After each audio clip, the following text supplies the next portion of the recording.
Did you know that the Bible says that the wisdom of man is foolishness in the eyes of God? Some of you out there have been so discouraged by scientists and doctors and the wisdom of man. Some of you out there have been diagnosed with a disease and it just seems like the world's falling in around you and the doctors have given you a terrible prognosis about your future.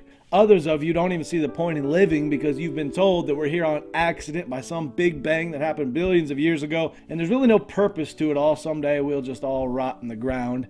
Again, that's man's wisdom. That's foolishness in the eyes of God. In 1977, the United States sent a rocket into outer space to explore the planets.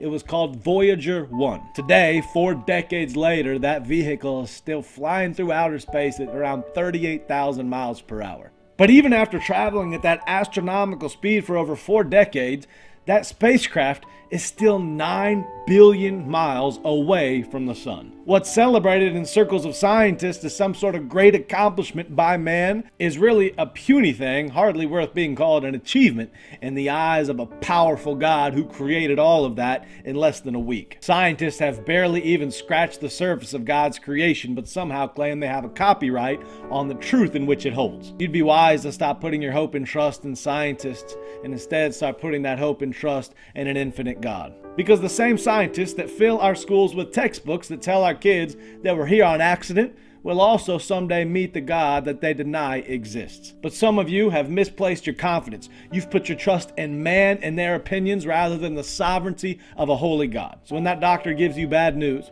and a prognosis for your future that seems scary, remember that God has the final say, man doesn't. And if God created the world in 6 days, then he can change your life and heal you in a second. My question for you is simple. Who are you putting your trust and your faith in? The finite minds of dying men or the infinite holiness of an eternal God? Scientists and doctors don't have the last say. God does. Put your trust in him.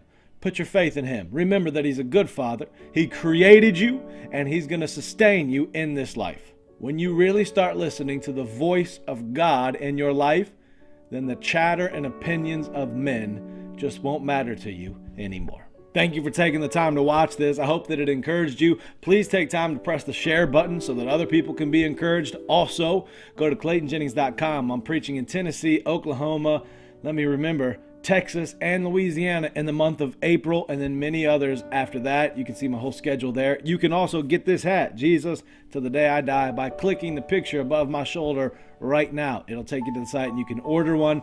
God bless you. I love you so much, and I'll see you soon. Bye.